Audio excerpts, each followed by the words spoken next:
आप सभी साथियों को नमस्कार। जितने भी भाई बंधु यूपी कांस्टेबल की तैयारी कर रहे हैं, एसएससी जीडी की तैयारी कर रहे हैं या अन्य किसी भी प्रतियोगी परीक्षा की तैयारी कर रहे हैं, उनके लिए ये बहुत महत्वपूर्ण सीरीज है जिसको हम आपके सामने लेकर आए हुए हैं। ये 5वां प्रैक्टिस सेट है इस सीरीज का, जिसमें हमने इतिहास के प्रश्नों को कवर किया हुआ है और इतिहास को थोड़ा सा हमारा पढ़ने का नज़रिया जो है बदला हुआ है।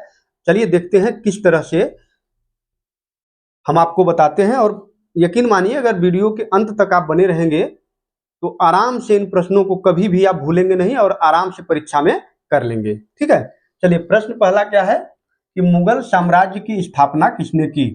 अकबर, बाबर, हुमायूं, औरंगजेब। देखिए उत्तर तो लगभग सबको पता होगा कि मुगल साम्राज्य की स्थापना किसने की? बाबर ने की। ठीक है, बाबर ने, जहीरुद्दीन मोहम्मद बाबर ने।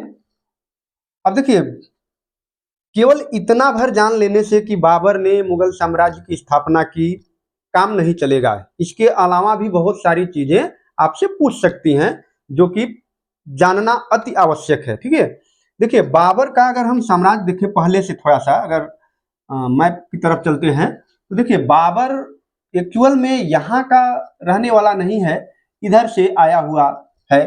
जो अफगानिस्तान वाला इलाका है, काबुल से, गजनी से, इधर से आया हुआ है। और ये आया कैसे है, इसको बुलाया गया है। भारतीय राजा करते क्या थे कि जैसे एक दूसरे को हराना है तो आपस में नहीं सलट पा रहे हैं तो क्या किए, चलो हम उसको बुला लेते हैं, किसी दूसरे तीसरे को बुला लेते हैं, है ना। वो आएगा, हमारी मदद करेगा, हम जीत जाएंगे और वो चला जाएगा। ऐसा होता है क्या? नहीं। जो आएगा युद्ध में मदद करेगा और भारत की इतनी धन को देखेगा तो क्या वो जाएगा? जाएगा तो भारत से बहुत कुछ लेकर जाएगा, लूट कर ले जाएगा। और यहीं पे भारतीय राजा क्या करते थे, गलतियां करते थे, क्योंकि दूसरे को बुलाएंगे, किसी तीसरे को ही बिल्लियों के झगड़ा वाली बात है कि दो बिल्ली आपस में झगड़ रही हैं और किसी बंदर को बुलाएं तो बंदर बांटते बांटते जो है खुद खा गया और दोनों का समाप्त, कहानी खत्म हो गया। तो वो वाला हाल था भारतीय राजाओं का। यहाँ देखिए बाबर को बुलाया गया, भारतीय राजाओं ने, कहा जाता है कि राणा सांगा ने बुलाया, फिर बाद में राणा सांगा से ही युद्ध हुआ। बाबर भारत में जब आया 1526 ईस्वी में, उस समय भारत में सुल्तान कौन है, दिल्ली का सुल्तान कौन है? दिल्ली सल्तनत में आखिरी जो वंश चल रहा है उस समय लोदी, और उसका राजा कौन है? इब्राहिम लोदी। इसके पास बहुत ढेर सारी सेनाएं हैं और बाबर के पास क्या है कि बहुत कम सेना है, लेकिन उसके बावजूद ये युद्ध जीत जाता है क्योंकि यह युद्ध को कला की भांति लड़ता है। और भारत में क्या है कि चलिए हाथी पे सवार हो गए, हम चल दिए मैदान में ढेर सारी लाव लश्कर को लेकर के, सेनाओं को लेकर के, लेकिन कोई युद्ध की योजना नहीं है। यह क्या है, इसके पास युद्ध की बेहतरीन प्लानिंग है, और जिसके पास प्लान होगा वह कभी भी विजयी होने के उसके चांसेस जो है बढ़ जाते हैं। तो इसके पास एक बेहतर प्लान है। 1526 में आता है इब्राहिम लोदी की सेना बहुत विशाल है, लेकिन यह तरीका अपनाता है, क्या करता है कि जैसे यहाँ इसकी इब्राहिम लोदी की इधर सेना खड़ी है और इधर से इसको आना है, आगे इसको जाना है इस सेना को, ये क्या करता है कि कुछ गड्ढों को खुदवा देता है। अब हाथी से आएंगे, उसी में से थोड़े गिर जाएंगे, और गिर जाएंगे तो उस पर आसानी हो जाएगी उसको मारने में, उनको, उनकी सेनाएं क्या होती चली जाएंगी, कम हो जाएंगी। एक तो ये तरीका है कि यहाँ पे गड्ढा कर दिया गया, और दूसरा बाबर पहला ऐसा इंसान है जिसने युद्धों में तोपों और बारूदों का प्रयोग किया। हम किससे लड़ रहे हैं? तलवार से लड़ रहे हैं, तीर से लड़ रहे हैं, धनुष से लड़ रहे हैं, और एक क्या ले आया? बारूद और तोप। इसके जो दो तोपची थे, इसके एक का नाम था मुस्तफा और दूसरे का नाम था उस्ताद अली। ये दो इसके तोपची थे जो तोप चलाते थे। देख सकते हैं यहाँ पे इस तरह से ये तोप लेकर आया हुआ है, बारूद। अब बताओ यार, इसके सामने कहाँ कोई टिकेगा? तोप, यहाँ आप तलवार लेकर दौड़ रहे हैं, इधर से धक धक धक धक धक धक धक शुरू, तोप, काम खत्म हो गया। तो यहाँ ये इसके पास युद्ध की योजना जो थी वो इब्राहिम लोदी से कहीं बेहतर थी। इसलिए इब्राहिम लोदी को 1532 में जो पानीपत में युद्ध हुआ था, यह पानीपत का प्रथम युद्ध है।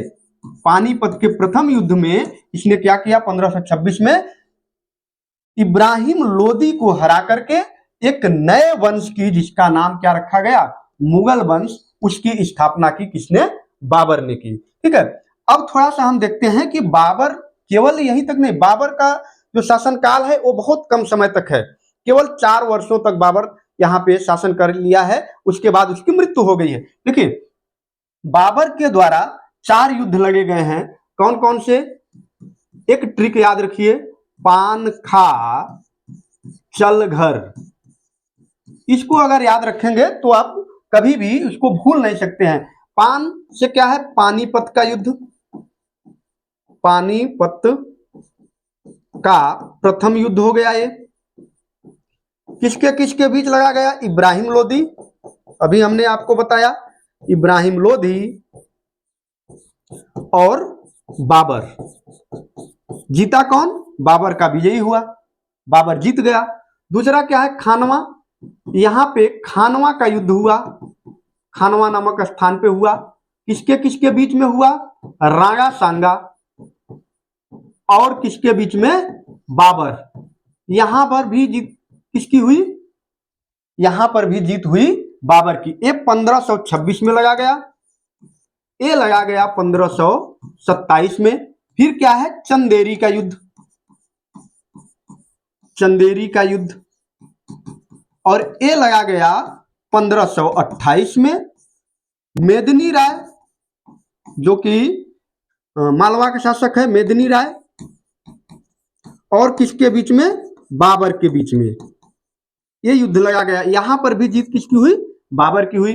फिर घाघरा का युद्ध हुआ, और ये 1529 में युद्ध हुआ घाघरा का, घाघरा का युद्ध हुआ, और ये किसके किसके बीच में हुआ, जो बंगाल और बिहार के अफगान थे, अफगान और बाबर के बीच में। लेकिन यहां भी जीत किसकी हुई, बाबर की। यानी कि बाबर ने अपने जीवन काल में जो भी युद्ध लगा है आकर के भारत में, उन सब में विजयी वही हुआ है। क्यों, क्योंकि उसके पास युद्ध की बेहतर तकनीक थी, बेहतर योजना थी उसके पास, लड़ाके जो थे उसके ज्यादा ट्रेंड थे, और उसके साथ साथ पहली बार उसने तोपों का भी इस्तेमाल कर लिया है, बारूद का भी इस्तेमाल कर लिया है, इसलिए वो युद्धों को जीत जाता है।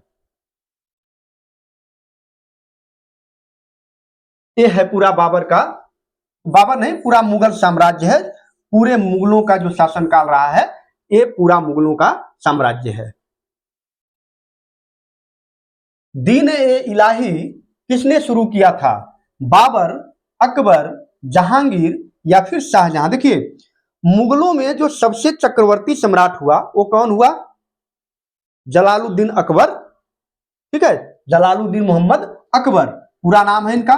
तो मोहम्मद अकबर जो है, जो अकबर हैं, वो उन्होंने दीन ए इलाही की शुरुआत की, कब की, 1582 ईस्वी में इन्होंने दीन ए इलाही शुरू किया। और इसका जो उद्देश्य था, क्या था, धार्मिक सहिष्णुता को, धार्मिक सहिष्णुता को बढ़ावा देना। यानी कि इसके माध्यम से इन्होंने सभी धर्मों के गुरुओं को बुला करके एक चर्चा करते थे, और सभी धर्मों को ये चाहते थे कि समान दर्जा मिले, इसलिए इन्होंने दीन ए इलाही नामक एक अलग से शुरू किया, जिसके माध्यम से कि धार्मिक सहिष्णुता बढ़ सके, और इसको शुरू करने वाले कौन है, अकबर है। ठीक है, ताजमहल किसने बनवाया, अकबर, शाहजहां, जहांगीर या फिर औरंगजेब। देखिए, ताजमहल आप सभी जानते हैं कि ताजमहल शाहजहां ने बनाया था। और शाहजहां ने क्यों बनवाया था, क्योंकि इनकी जो एक पत्नी थी, जिनका नाम क्या था, मुमताज, मुमताज बेगम, इनकी मृत्यु हो जाती है, और मृत्यु होने के पश्चात उनकी याद में इन्होंने ताजमहल का निर्माण करवाया, और 1632 में स्टार्ट हुआ, और 1653 में बन करके पूरा तैयार हो गया। तो शाहजहां ने ताजमहल को बनवाया, और ये ताजमहल कहाँ स्थित है, आगरा में स्थित है, यमुना नदी के किनारे स्थित है, यमुना नदी के किनारे स्थित है ताजमहल, आगरा में। और विश्व के 7 अजूबों में से एक है पूरा जो इसका संरचना है वो पूरी सफेद संगमरमर है। क्या है? सफेद संगमरमर। ठीक है, सफेद संगमरमर की पूरी यह बिल्डिंग बनी हुई है। आप देख सकते हैं कि ताजमहल यहाँ पे है। ठीक है, ये है ताजमहल जो यमुना में, आगरा में यमुना नदी के तट पे स्थित है। प्लासी का युद्ध कब हुआ? 1757, 1764, 1857 या फिर 1707 में। देखिए, प्लासी एक ऐसा युद्ध है, कहा जाता है कि प्लासी का युद्ध अंग्रेजों के लिए क्या था कि भारत में रास्ता दिखाया कि हाँ, ऐसा था कि हम अब भारत में रह सकते हैं। यह वह युद्ध है जहां से यह थोड़ा सा दिखा कि अंग्रेज भारत में शासन कर सकते हैं। नहीं तो वो तो चूंकि व्यापार करने के लिए ही आए थे, जितने भी यूरोपी थे भारत में व्यापार करने के लिए आए थे, लेकिन यहाँ पर वो कॉलोनी बनाने लगे। कॉलोनी बना करके भारत को कॉलोनी बना लिया और फिर शासन किया यहाँ पर। और इस जो 1757 का प्लासी का युद्ध 1757 में हुआ, बंगाल में एक प्लासी जगह है, वहां पे हुआ 23 जून 1757 को। और इस युद्ध का कारण क्या था कि जो बंगाल के नवाब थे उस समय, बंगाल के नवाब कौन है? सिराजुद्दौला। बंगाल के जो नवाब हैं वो सिराजुद्दौला हैं। और गवर्नर जो है बंगाल का गवर्नर कौन है? Lord Clive. ये बहुत चतुर है लॉर्ड क्लाइव। उस समय क्या है? बंगाल का गवर्नर है। बंगाल जो प्रेसिडेंसी है, बंगाल का गवर्नर, बंगाल गवर्नर।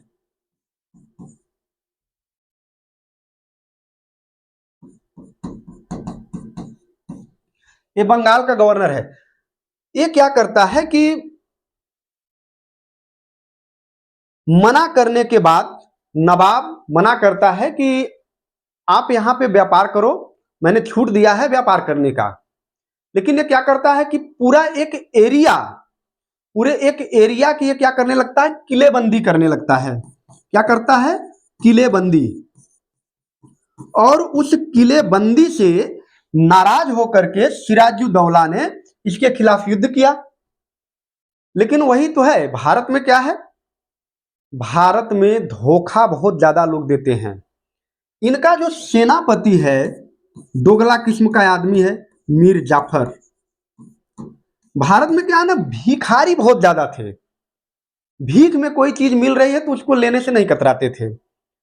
और क्लाइव ने इसको बुलाकर कहा कि ऐसा करो कि तुम इस युद्ध में भाग मत लेना, लेकिन बताना नहीं है। पहले पहले बता दोगे तो वो सचेत हो जाएगा। मेन टाइम पे, एट द टाइम तुमको धोखा दे देना है, उसको विश्वासघात करना है उसके साथ।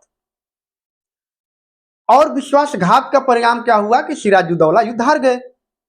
मीर जाफर को लालच दिया गया कि तुम आओ, तुमको अगला नवाब बना देंगे। यह प्रफुल्लित हो उठा एकदम से कि हाँ, अब क्या है, एकदम सजी सजाई थाली मिल रही है, क्या दिक्कत है। चोट्टे हैं ना साले, सब चोट्टे थे लोग। तो चोट्टे किस्म के आदमी क्या करते हैं? धोखा देते हैं, विश्वासघात करते हैं। और इस युद्ध में इन्होंने क्या किया? विश्वासघात दिया। इसको, अपने नवाब सिराजुद्दौला को। तो यह युद्ध 23 जून 1757 को लगा गया। किसके किसके बीच लगा गया? तो सिराजुद्दौला जो क्या है,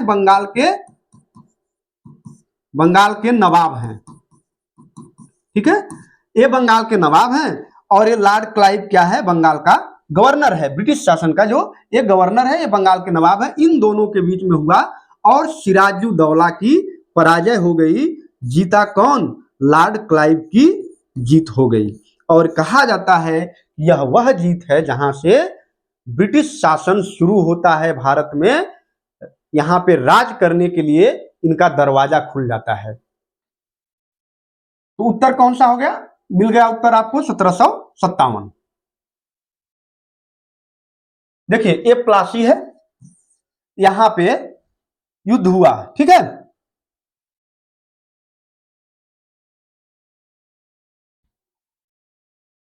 बक्सर का युद्ध कब हुआ? अच्छा देखिए, 1757 के युद्ध को अगर ये कहा जा रहा है कि वो पहला दरवाजा है, तो यह तय हो गया कि अब भारत में अंग्रेजों का ही कुछ आने वाले वर्षों में शासन होगा। तो वह कौन सा युद्ध है? बक्सर का युद्ध है। बिहार के बक्सर नामक स्थान पर युद्ध हुआ एक 1764 में 23 अक्टूबर, कुछ स्रोतों में 22 अक्टूबर भी मिल जाएगा। 23 अक्टूबर 1764 को युद्ध हुआ। देखो, जो सिराजुद्दौला युद्ध हारा था उससे नवाबों ने कुछ सीखा था, और सीख करके इन्होंने एकजुटता दिखाई कि हाँ हम ठीक है, अकेले उससे युद्ध हार गए, लेकिन हम क्या करते हैं, अब युद्ध में कई लोग मिल करके भाग लेते हैं। और बक्सर के युद्ध में भारत से 3 सेनाएं थी। भारत की तिकड़ी थी, और वो तिकड़ी कौन थी? एक है बंगाल का नवाब,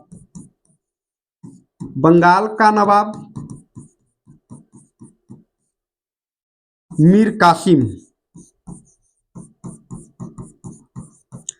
बंगाल का नवाब मीर कासिम, अवध का नवाब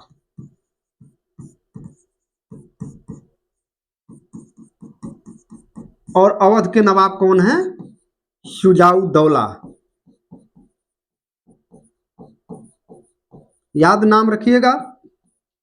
और इसके बाद मुगल सम्राट हैं, मुगल सम्राट कौन है? शाह आलम द्वितीय।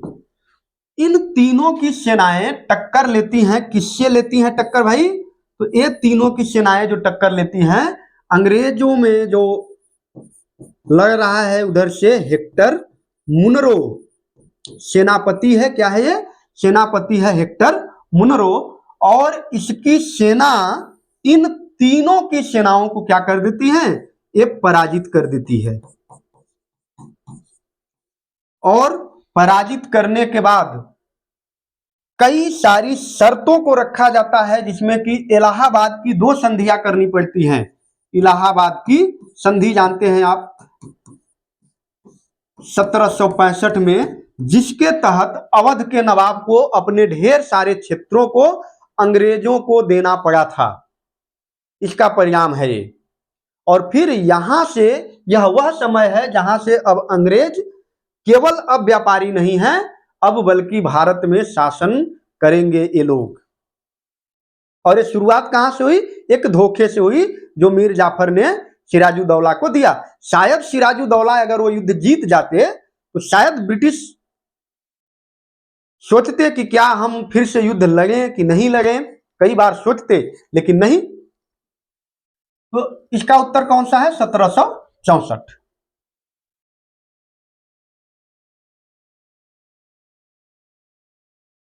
बक्सर बिहार में, ये है बक्सर।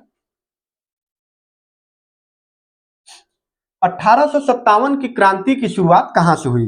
देखिए, अंग्रेजों के आतंक बहुत ज्यादा बढ़ रहे थे, बहुत ज्यादा टैक्सेस लग रहे थे, और गोद लेने वाली नीति जो थी, फिर राज्य हड़प नीति जो डलहौजी ने लगाई, उसके खिलाफ अब भारतीय राजा क्या हो रहे हैं? इकट्ठा हो रहे हैं। भारतीय लोगों में एक चेतना सी जग रही है कि नहीं, एक ऐसा काम किया जाए जिससे अंग्रेज अब यहाँ पे न रहें। और उसी की देन है क्या? 1857 की क्रांति। ये तो धीरे धीरे चेतना जो जगी, एक तो यह परिणाम है ही, उसके अलावा जो उस समय तत्कालीन कारणों में से था कि ऐसा कहा जाता था कि सुअर और चर्बी जो एक उन्होंने कारतूस बनाया, उसमें ऐसी अफवाह फैली, अब सच रहा होगा, कि सुअर और गाय की दोनों की चर्बी मिक्स करके उसमें लगाई जाती थी। और सुअर और गाय का मिक्स होने का मतलब यह है कि इस्लाम और हिंदू दोनों की धार्मिक भावनाएं जुड़ गई। अब अच्छा, ऐसा मतलब जो भारतीय सैनिक थे, ब्रिटिश सरकार में भारतीय सैनिक भी शामिल थे, उसमें उन्होंने कहा नहीं नहीं नहीं, ये तो हम नहीं कर सकते भाई, तुम हमारे धर्म के खिलाफ जाओगे, ये हो ही नहीं सकता। और उन्होंने उसको चलाने से इनकार कर दिया। यह काम सबसे पहली बार 28 मार्च 28 मार्च को मंगल पांडे एक सिपाही थे, मंगल पांडे, बैरकपुर छावनी में, उन्होंने चलाने से इनकार किया। और उनके साथ कई साथियों ने चलाने से इनकार किया और 2 अंग्रेज अफसरों की हत्या भी कर दी कि नहीं तुम कह रहे हो जबरदस्ती चलाने की, तुम क्या बात करते हो, धाए धाए मार खत्म। इसके बाद इनको 8 अप्रैल को फांसी दे दी गई। 8 अप्रैल 1857 को इनको फांसी दे गई। लेकिन क्रांति की शुरुआत अभी तक यहां से शुरू नहीं हुई। हालांकि चिनगारी का काम इसने किया है। देखिए 1857 की क्रांति में कई कारण हैं, जिनमें राजनीतिक कारण है, राजनीतिक है, धार्मिक जो तुरंत वाला कारण है, धार्मिक कारण है, आर्थिक कारण है, सामाजिक कारण है। ये सभी क्या है 1857 ईस्वी की क्रांति के कारण है। ठीक है, तो मेरठ से ये शुरू हुआ। मेरठ में 10 मई को 10 मई मेरठ में लगभग 80 सैनिकों ने उस कारतूस को चलाने से इनकार किया और दिल्ली चलो का नारा दिया। क्या कहा? दिल्ली चलो, दिल्ली चलो का नारा दिया। और वहां पे जो मुगल बादशाह थे बहादुर शाह जफर, उनको नेता घोषित किया गया और यही मेरठ से 1857 ईस्वी की क्रांति की शुरुआत मानी जाती है। तो इसका उत्तर कौन सा हो गया? मेरठ हो गया। अब देख लीजिए जो प्रमुख केंद्र है मेरठ, दिल्ली, बरेली, लखनऊ, ग्वालियर, कानपुर, झांसी, रांची, फैजाबाद, आरा। ठीक है, ये सभी क्या है उस समय के प्लेसेस है जो 1857 ईस्वी में जो महत्वपूर्ण स्थान है जहां पर क्रांतियां तेजी से फैली थी। भारत छोड़ो आंदोलन कब हुआ? 1942, 1930, 1920 या 1919। देखिए भारत छोड़ो आंदोलन 8 अगस्त 1942 को गांधी जी द्वारा शुरू किया गया। किसके द्वारा? गांधी जी। और इन्होंने नारा क्या दिया? करो या मरो। और उसी रात सभी महत्वपूर्ण नेताओं को गिरफ्तार कर लिया गया और यही 1942 में भारत छोड़ो आंदोलन शुरू किया गया। 1930 नमक सत्याग्रह या सविनय अवज्ञा आंदोलन है ये। 1920 असहयोग आंदोलन शुरू किया गया, असहयोग आंदोलन। और 1919 रॉलेट एक्ट, रॉलेट एक्ट का यह समय है 1919। तो भारत छोड़ो आंदोलन क्या हुआ? 1942। इसका उत्तर हो गया। असहयोग आंदोलन किसने शुरू किया? अभी हमने कहा गांधी जी ने। कब शुरू किया गया? 1920 में शुरू किया गया। ठीक है, जलियांवाला बाग हत्याकांड कब हुआ? 1919, 1920 या 1930? 1942 अभी आपने क्या देखा? भारत छोड़ो आंदोलन। 1930 हमने बताया सबने अवज्ञा। 1920 अभी हमने बताया असहयोग आंदोलन। बचा क्या? 1919 जलियांवाला बाग हत्याकांड। 13 अप्रैल 1919 स्थान अमृतसर, जलियांवाला बाग,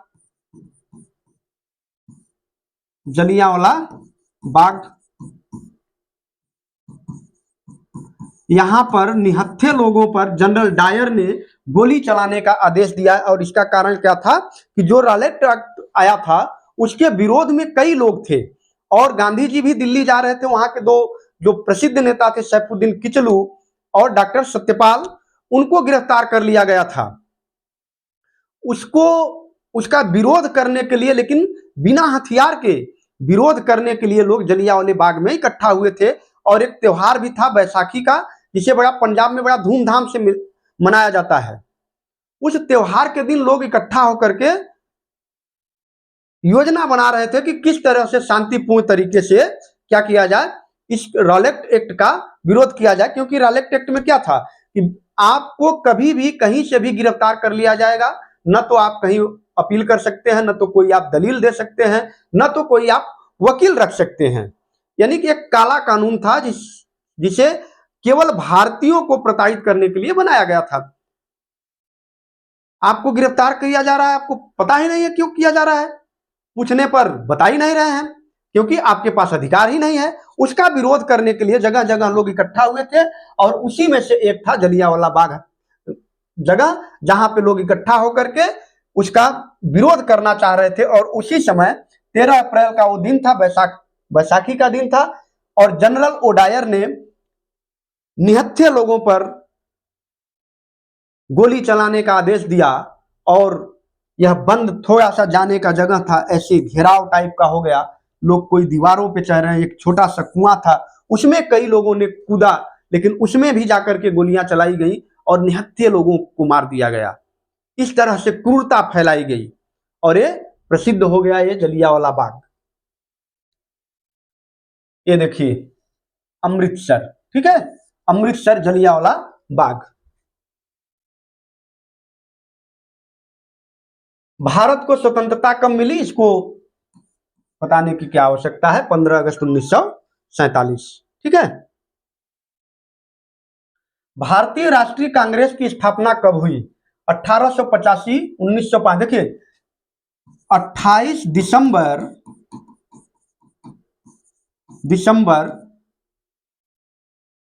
1885 को बॉम्बे के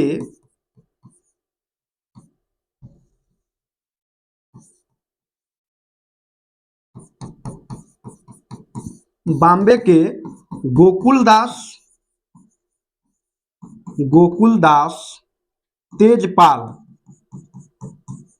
तेजपाल संस्कृत विद्यालय में कुल 72 लोगों ने भाग लिया। और जो एक रिटायर्ड अफसर थे, जो पक्षी वैज्ञानिक भी थे, ए.ओ. ह्यूम, इनके सानिध्य में भारतीय राष्ट्रीय कांग्रेस की स्थापना की गई और जिसके पहले अध्यक्ष जो बनाए गए W.C. बनर्जी, यानी कि व्योमेश चंद्र बनर्जी। इसके पहले अध्यक्ष कौन बनाए गए, व्योमेश चंद्र बनर्जी। तो इसका उत्तर कौन सा हो गया, 1885।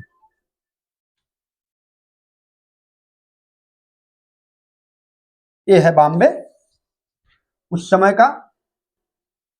हमने देखा इतने प्रश्नों को और थोड़ा डीपली देखा, ठीक है। यहाँ आप मैप देख सकते हैं, बॉम्बे है।